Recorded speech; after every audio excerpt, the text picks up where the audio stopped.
खोरा कहा लहा आपो अखा सिरीस दादा जीतवला लह ने जीतू ना है ने आप उठाऊ चाहत को इन समर्थन दा जीते है ने।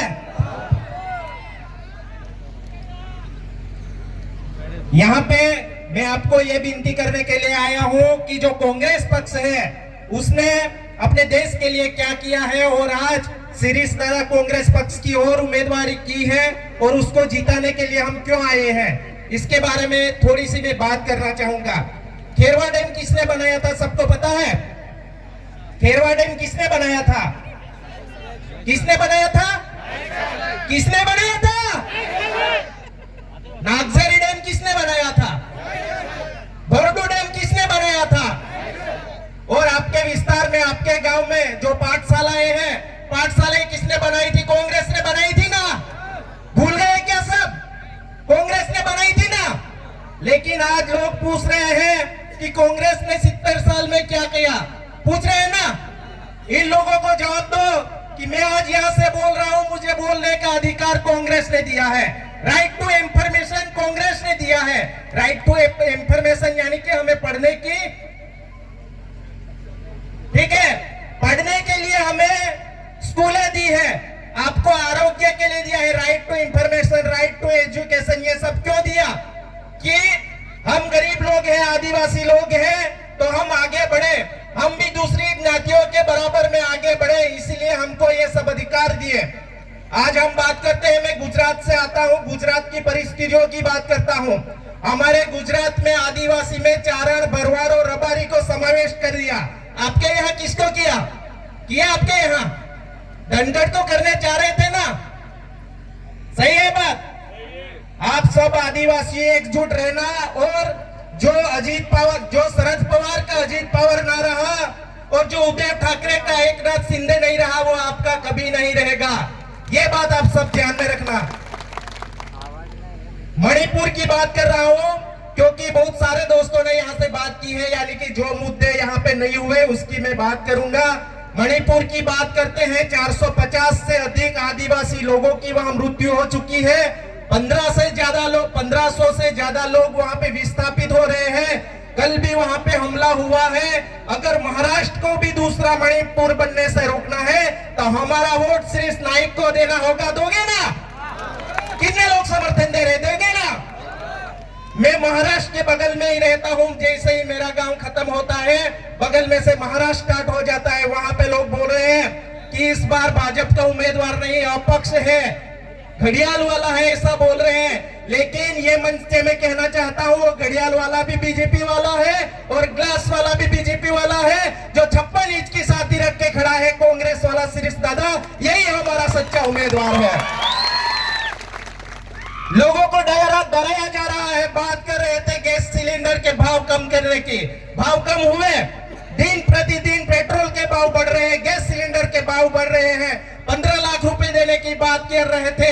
रिचार्ज जो जियो लेकर आए थे 150 रुपए वाला, वो 200-300 का हो गया है। और बाद में बोल रहे हैं लाडली बहना हम आपको 1500 रुपए देंगे। लेकिन आप सोचो, आपके घर में 4 बंदे रहेंगे तो 4 मोबाइल रहेंगे। 250 रुपए का रिचार्ज करेंगे तो 1000 रुपए ऐसे निकल जाएंगे। टीवी रिचार्ज करेंगे, लाइट बिल भरेंगे, तो फिर आप जिएंगे कैसे?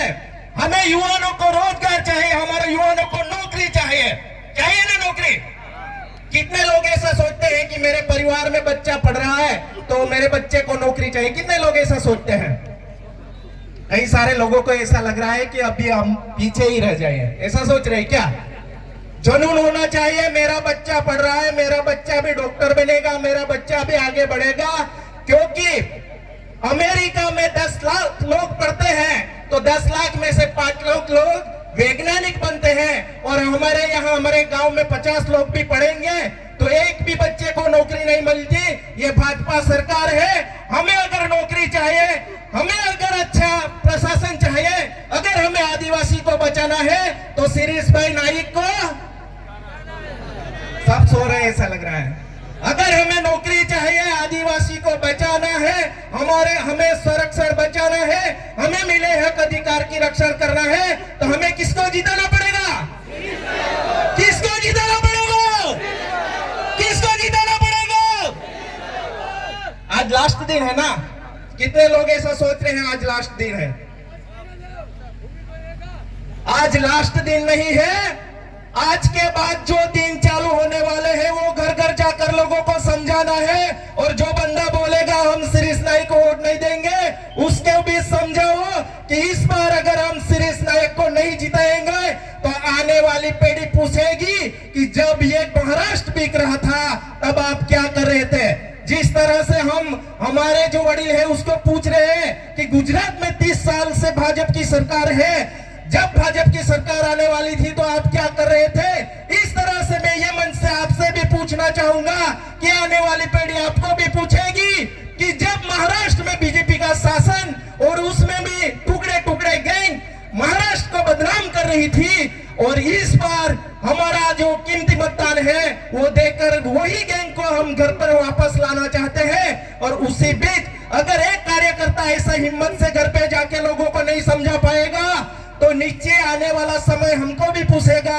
इसीलिए जो लोग घर घर पे जाके नहीं समझाया होगा वो भी घर घर पर जाओ और सभी लोगों को बताओ हमारा जननायक आ रहा है। राहुल गांधी ने बोला था आदिवासी इस देश का मूल मालिक है, हमारा हक अधिकार की रक्षण के लिए सिरीस दादा आ रहा है, उसको जीतना है, जिताएगा। लास्ट बार आप मुझे बोल दो कि हम जिताएंगे, उसके बाद मैं बैठ जाऊंगा। मेरा काम था आपको बताना और तुम्हारा काम है सिरीस दादा को। तुम्हारा काम क्या है? सिरीस दादा को। जो बीजेपी वाले लोग हैं उसको भी बोल लेना, जब भी मणिपुर में घटनाएं हो रही थी, जब भी आदिवासियों पर अत्याचार हो रहा था तब आप सोए थे, अभी भी आप सोते ही रहो। सही बात है ना? जीतेंगे भाई, जीतेगा। स्टेज पर बैठे हुए लोगों को ऐसा लग रहा है कोई शंका है, संदेह है।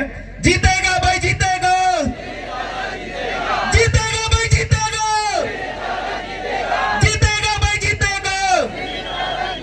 हमारे नेता की जवाबदारी आप सबको सौंप के मैं आपसे धन्यवाद करते हुए मेरा शब्द यहीं पे खत्म करता हूं। जय हिंद, जय आदिवासी।